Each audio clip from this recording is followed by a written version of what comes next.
Remaining characteristics of class A's. 10 characteristics completed in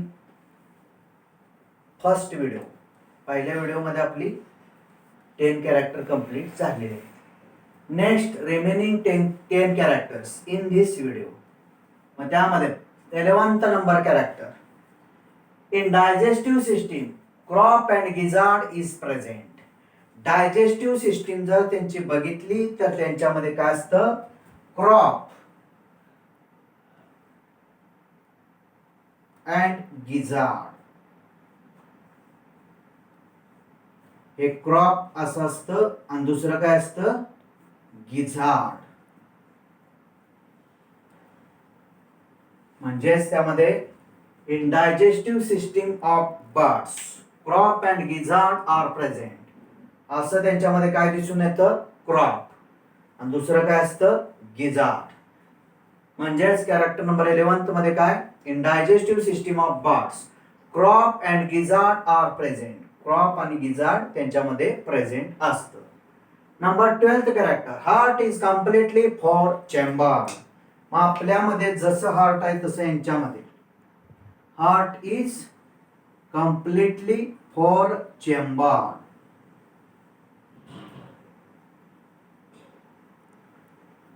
to auricles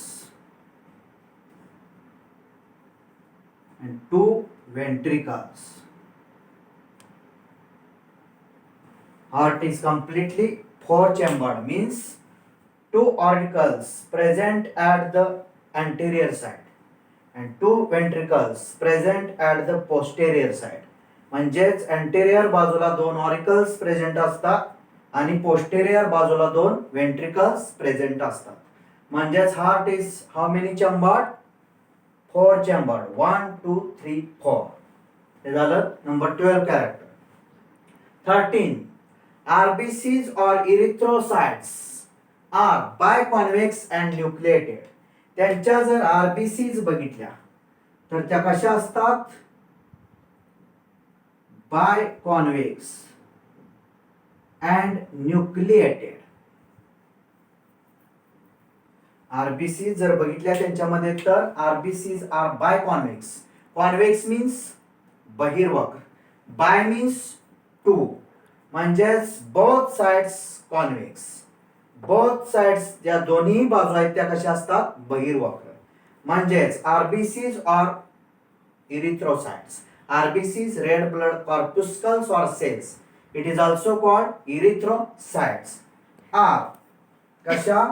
बायकॉन्व्हेक्स, दोन्ही बाजू बहिर्वक्र असतात. And nucleated. Nucleated means nucleus is present in. कशामध्ये present nucleus असतो? तर त्यांच्या आरबीसीज मध्ये. म्हणजेच nucleus is present in RBCs. RBCs are biconvex, दोन्ही बाजू बहिर्वक्र. And nucleated means nucleus is also present. Next number 14th character. These animals shows double circulation in circulatory system. म्हणजेच हे जे एनिमल्स असतात हे काय दाखवतात? तर shows double circulation like a human being. आपल्यामध्ये जसं डबल सर्क्युलेशन असतं तसं यांच्यामध्ये सुद्धा काय असतं? Double circulation in circulatory system. Double circulation means blood circulate twice through one cardiac cycle. म्हणजे एक कार्डियक सायकल कंप्लीट ज्यावेळी होते त्यावेळी ब्लड सर्क्युलेट होतं. ते कसं होतं? तर 2 वेळा हार्ट मधून सर्क्युलेट होत असतं. मग त्यासाठी पहिल्यांदा बघा इथं हार्ट, नंतर ब्लड कुठे जाणार आहे? तर body parts. Next body parts मधून परत ब्लड कुठे येतं? हार्ट. हार्ट मधून ब्लड कुठं जातं?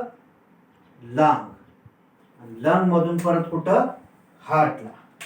म्हणजेच त्यामध्ये थोडक्यात हार्ट जे आहे किंवा त्याच्यामध्ये जे घडतं ते डबल सर्क्युलेशन घडतं. कसं घडतं? तर हार्ट मध्ये 2 वेळा ब्लड येत असतं.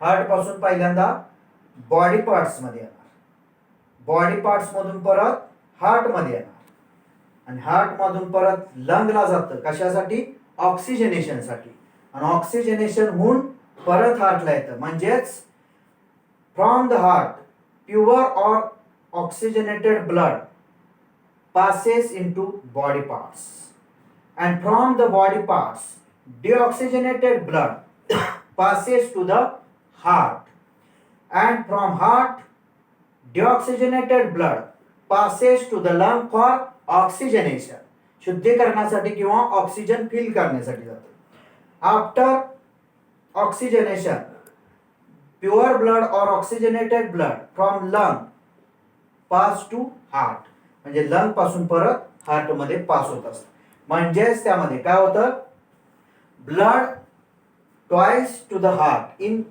वन कार्डियक सायकल म्हणजेच एक कार्डियक सायकल कंप्लीट होताना 2 वेळा हार्ट कशातून पास होत असतं 2 वेळा ब्लड कशातून पास होत असतं तर हार्ट मधून पास होतं कॉल्ड डबल सर्क्युलेशन त्यालाच काय म्हणतात double circulation next respiration takes place by कशामार्फत रेस्पिरेशन होतं lungs and air sacs are present for buoyancy म्हणजेच रेस्पिरेशन जे घडतं बर्ड मध्ये ते कसं घडतं तर त्यामध्ये लंग्स मार्फत आणि दुसरं काय असतं एअर सॅक्स म्हणजेच हवेच्या पिशव्या त्यांच्या बॉडीमध्ये असतात air sacs are present for buoyancy air sacs कशासाठी प्रेझेंट असतात तर बायोन्सी साठी Buoyancy means that is ability to float in water or other fluids.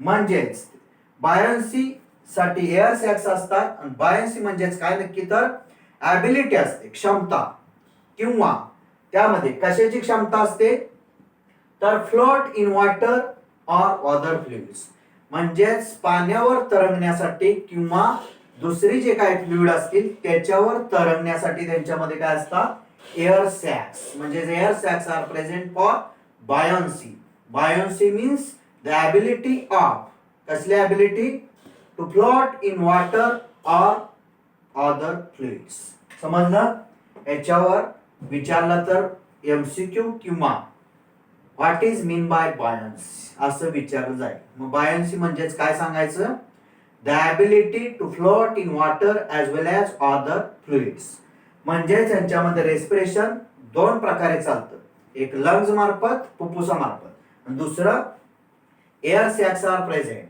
For buoyancy त्यांच्यामध्ये हवेच्या पिशव्या बॉडीमध्ये असतात बायोन्सी साठी buoyancy means ability to float in water as well as other fluid next number 16 these animals In these animals, brain is enlarged and consists well-developed cerebellum for equilibrium. हे जे animals आहेत म्हणजेच birds, well-developed brain is present. Brain is enlarged. Enlarged मोठा असतो, well-developed असतो. Consists well-developed cerebellum. आणि त्यांच्यामध्ये अगदी well-developed झालेलं, चांगलं विकसित झालेलं, सुधारित असलेलं काय असतं cerebellum for equilibrium function of cerebellum equilibrium cerebellum चं फंक्शन काय असतं equilibrium means balance of the body म्हणजेच जी बॉडीचा बॅलन्स असतो तो मेंटेन करणं म्हणजे maintain balance of body so it is called equilibrium त्यालाच काय म्हणतात इक्विलिब्रियम बॅलन्स मेंटेन करण्याचं काम कोण करत असतं सेरेबेलम म्हणजेच 16th कॅरेक्टर मध्ये काय In these animals, brain is enlarged and consists well-developed cerebellum. Function of cerebellum is equilibrium. Equilibrium means to maintain balance of the body. Bodyचा balance maintain करणं काम कोण करतं cerebellum. नंतर these animals are unisexual. It is also called dioecious. हा नवीन शब्द आला dioecious. Dioecious म्हणजेच unisexual. मग unisexual single reproductive parts or organs or system present in single body म्हणजेच एका बॉडी मध्ये एकच काय असते रिप्रोडक्टिव्ह सिस्टीम प्रेझेंट असते male body separate female body separate so these animals unisex male वेगळा फिमेल वेगळा it is also called dioecious next number character 18. This animal shows sexual dimorphism. हे कितीतरी वेळा आलेलं आहे. Sexual dimorphism, define the term sexual dimorphism. कोण सांगू शकेल?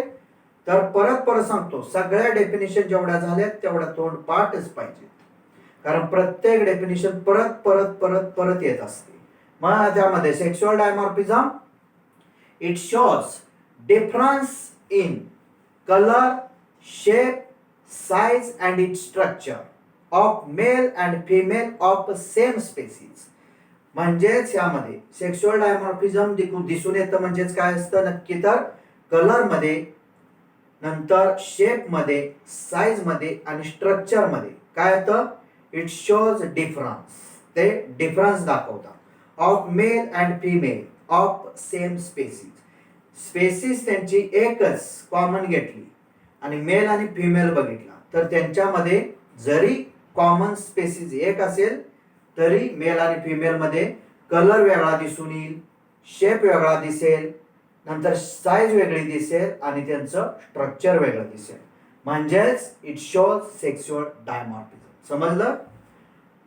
Next number 19 character. Fertilization is internal and animals mostly oviparous. Fertilization यांचं जे चालतं ते इंटरनल असतं. Internal means fertilization takes place inside the body and mostly animals. तुम्हाला माहित आहे पक्षी कसे असतात? ओव्हिपॅरस. म्हणजेच दे ले एग्स. पहिल्यांदा अंडी घालतात. After laying hatching the eggs. अंडी घातल्यानंतर ती अंडी उबवतात. After hatching they give to birth their young ones. म्हणजेच अंडी उबवल्यानंतर ते त्यांच्या पिल्लांना जन्म देतात. So it is called oviparous. Viviparous माहित आहे, ओव्हिपॅरस माहित आहे. आणि last character. In some birds seasonal migration is present. काही ॲनिमल्स मध्ये काय घडून येतं? तर सीजनल मायग्रेशन घडून येतं. मग त्यामध्ये सायबेरियन बर्ड्स तसंच फ्लेमिंगो हे जे आहेत सीजनल मायग्रेशन करतात in winter season come to India. ज्यावेळी विंटर सीझन असतो त्या काळात इंडियाकडं हे सगळे पक्षी कशाला काय झालेले असतात? सीजनल मायग्रेट झालेले असतात. म्हणजे दुसऱ्या देशातून आपल्या देशात आलेले असतात. तसेच आपले सुद्धा मायग्रेट होतात एका ठिकाणावरून दुसऱ्या ठिकाणी. म्हणजेच in some birds seasonal migration is present. समजलं? इथपर्यंत कंप्लीट झालेलं आहे क्लास 8. धन्यवाद.